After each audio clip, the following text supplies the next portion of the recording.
गुरु प्यारी सात संगत जी, राधा स्वामी जी। संगत जी, आज की साखी में हम सुनेंगे कि विश्वास में इतनी ताकत है कि ये मालिक को भी विनती सुनने के लिए मजबूर कर देता है। जहाँ अटूट विश्वास होता है वहाँ मालिक को आना ही पड़ता है। एक मासूम बच्चे के विश्वास की ये साखी जब आप सुनेंगे तो आपको पता चलेगा कि विश्वास क्या कुछ नहीं करवा सकता। तो संगत जी, आपके आगे यही विनती है कि साखी को पूरा जरूर सुनिएगा, और अगर आप हमारे चैनल पर नए हैं तो चैनल को सब्सक्राइब जरूर करें जी। इंदौर में रहने वाला एक 10 साल का गरीब बच्चा अपनी बीमार मां के साथ एक छोटे से किराए के कमरे में रहा करता था। सर पर ना बाप का साया और ना कोई भाई बहन।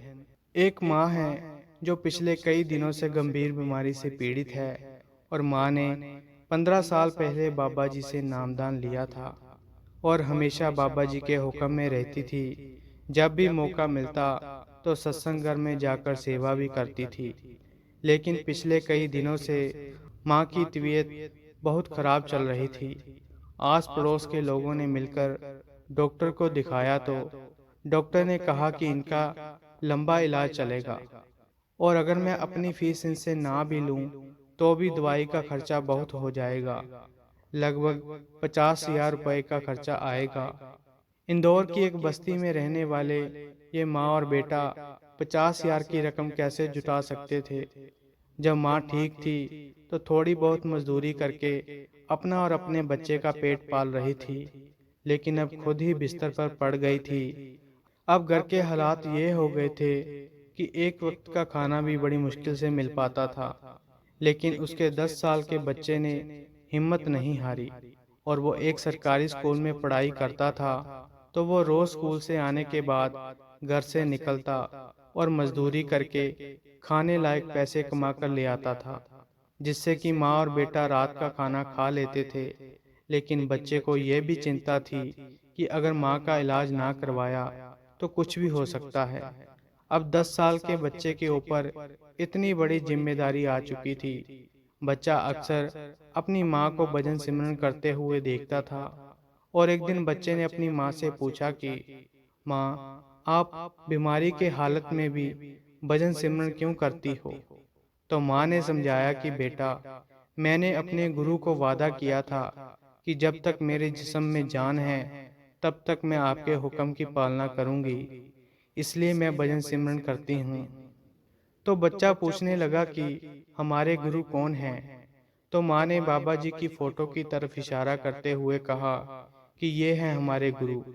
तो बच्चा कहने लगा कि आप बाबा जी का इतना भजन सिमरन करती हो तो बाबा जी आपको ठीक क्यों नहीं कर देते? तो माँ ने समझाया कि बेटा, बाबा जी एक ना एक दिन सब कुछ ठीक कर देंगे। अभी बाबा जी हमारी परीक्षा ले रहे हैं। वो देखना चाहते हैं कि बुरे दिनों की वजह से हमारा विश्वास तो नहीं डोलता। लेकिन मुझे बाबा जी पर पूरा विश्वास है कि एक न एक दिन वो मुझे ठीक कर देंगे। ये सब सुनकर बच्चा पूछने लगा कि माँ, तो आप इनको फ़ोन करके क्यों नहीं बोल देती कि वो आपको जल्दी से ठीक कर दें? तो माँ ने समझाया कि बेटा, बाबा जी हमारे मन की आवाज़ को सुन लेते हैं। तो बच्चा कहने लगा कि माँ, आप मुझे ये बताओ कि ये रहते कहाँ हैं?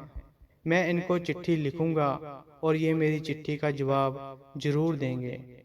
तो बच्चे की ये बोली बातें सुनकर माँ मुस्कुरा पड़ी और कहने लगी कि बेटा, ये बहुत दूर रहते हैं, ये डेरे में रहते हैं।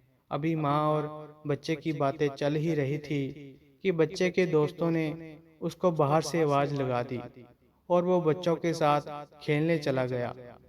और जब वापस आया तो माँ सो चुकी थी। फिर बच्चा बाबा जी की फोटो को देखने लगा, और उसने अपनी कॉपी में से एक कागज को निकाला और उस पर लिखा कि बाबा जी, हम यहाँ बहुत दुखी हैं, और मेरी आपसे विनती है कि आप हमें 50,000 रुपये दे दो, जिससे कि मैं अपनी माँ का इलाज करवा सकूं। जब से माँ बीमार हुई है हमने पेट भर के खाना भी नहीं खाया है, लेकिन माँ को आप पर पूरा भरोसा है कि आप सब ठीक कर देंगे। फिर बच्चे ने ये सब लिखकर कागज को एक लिफाफे में डालकर ऊपर एड्रेस में लिखा कि इस चिट्ठी को बाबा जी को पहुंचा दो। और बच्चा चिट्ठी लेकर डाक खाने में पहुंच गया और वहां खिड़की पर लाइन में लग गया। बच्चे के पीछे एक आदमी खड़ा था। तो जब बच्चे ने खिड़की में से चिट्ठी अंदर दी तो अधिकारी ने एड्रेस देखकर कहा कि इस पर पूरा एड्रेस लिखो।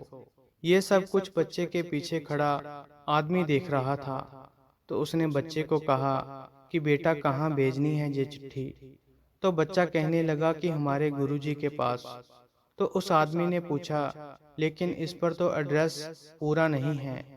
फिर वो आदमी बच्चे को साइड में लेकर बैठ गया और बच्चे से पूछने लगा कि इसमें क्या लिखा है। तो बच्चे ने कागज खोलकर दिखा दिया।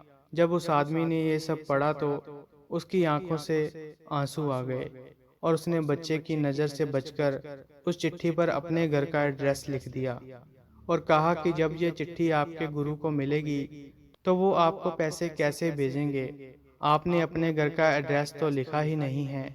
तो बच्चे ने बता दिया कि वो कहाँ रहता है। बच्चे का एड्रेस पाकर वो आदमी कहने लगा कि ठीक है, मैंने इस पर पूरा एड्रेस लिख दिया है, अब ये चिट्ठी वहाँ दे दो।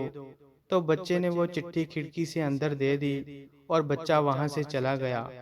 और वो आदमी जब अपने घर आया तो उसने ये सारी बात अपनी पत्नी को बताई। वो और उसकी पत्नी अक्सर मंदिर में दान दिया करते थे और इस बार भी उन्होंने लगभग 1 लाख रुपए का दान मंदिर में देना था। तो उस आदमी की पत्नी कहने लगी कि अगर इस बार हम मंदिर में पैसे ना देकर इस बच्चे की मदद कर दे तो क्या ये गलत बात होगी।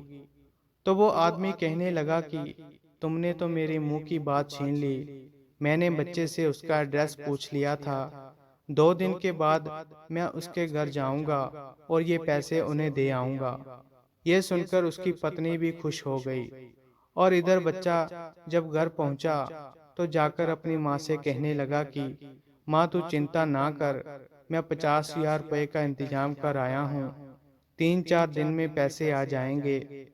बच्चे की बात सुनकर माँ बहुत हैरान हो गई और पूछने लगी कि तूने कैसे 50,000 रुपए का इंतजाम किया। तो बच्चा कहने लगा कि माँ मैंने बाबा जी को चिट्ठी लिख दी है और उन्हें कहा है कि मेरी माँ के इलाज के लिए 50,000 रुपए चाहिए। अब तू देखना, बाबा जी अपने आप 50,000 रुपए भिजवा देंगे। माँ फिर से मुस्कुरा पड़ी और कहने लगी कि बेटा, बाबा जी से कुछ मांगने की जरूरत नहीं होती, समय आने पर वो खुद दे देते हैं। तो बच्चा कहने लगा कि माँ तुझे जल्दी से ठीक भी तो होना है। यह कहकर बच्चा बाहर खेलने चला गया। और फिर 2 दिन के बाद उस आदमी ने अपने एक दोस्त को बच्चे के घर 1 लाख रुपए देकर भेजा, क्योंकि वो खुद सामने जाकर बच्चे का बाबा जी पर से विश्वास तोड़ना नहीं चाहता था। इसलिए उसने अपने एक दोस्त को भेज दिया। दोस्त ने बच्चे के घर का दरवाजा खटखटाया तो बच्चे ने दरवाजा खोला। सामने उसने एक आदमी को खड़े देखा तो उसने पूछा कि आपको किससे मिलना है। तो वो आदमी कहने लगा कि मुझे आपके गुरुजी ने डेरे से भेजा है और उन्होंने कहा है कि ये 1 लाख रुपए आपके घर में देकर आऊं। यह सुनकर बच्चा बहुत खुश हुआ और कहने लगा कि मैंने तो 50,000 ही मंगवाए थे, इसलिए आप इसमें से 50,000 रुपए वापस उन्हें दे देना। बच्चे की ईमानदारी देखकर वो आदमी बड़ा ही प्रभावित हुआ और कहने लगा कि बाबा जी का हुक्म है कि पूरे पैसे देकर आने हैं, इसलिए मैं 50,000 रुपये वापस नहीं ले सकता। और ये कहकर वो आदमी वहां से चला गया। फिर कुछ देर के बाद बच्चे की माँ नींद से जागी तो उसने देखा कि बच्चे के हाथ में बहुत सारे पैसे थे। तो माँ ने पूछा कि ये कहाँ से आए। तो बच्चा कहने लगा कि माँ, मैंने तुझे बताया था कि बाबा जी 3-4 दिन में पैसे भेज देंगे। उन्होंने तो 2 ही दिन में भेज दिए। अब माँ एक तरफ तो पैसे के पैकेट को देखने लगी और दूसरी तरफ अपने बच्चे के चेहरे को, और माँ सोच में पड़ गई कि ऐसा कैसे हो गया। फिर माँ ने पूछा, क्या बाबा जी खुद आए थे पैसे देने? तो बच्चे ने बड़े ही मासूमियत से कहा कि उनका कोई सेवादार आया था और ये पैसे देकर चला गया। तो संगत जी, जब भी हम सच्चे मन से मालिक से अरदास करते हैं तो वो ज़रूर सुनते हैं और किसी न किसी को हमारी मदद करने के लिए भेज देते हैं। कोई ना कोई जरिया ज़रूर बना देते हैं। बस हमें विश्वास नहीं छोड़ना चाहिए। जहाँ अटूट विश्वास होता है वहाँ मालिक को आना ही पड़ता है। वो तो अपने प्यारों की हर समय देखभाल करता है। हमें तो बस उसके हुक्म में रहकर भजन सिमरन करना है, रोज भजन सिमरन करना है। तो संगत जी, अगर आपको ये साखी अच्छी लगी तो लाइक, शेयर और कमेंट करें और चैनल को भी सब्सक्राइब जरूर करें जी। राधा स्वामी जी।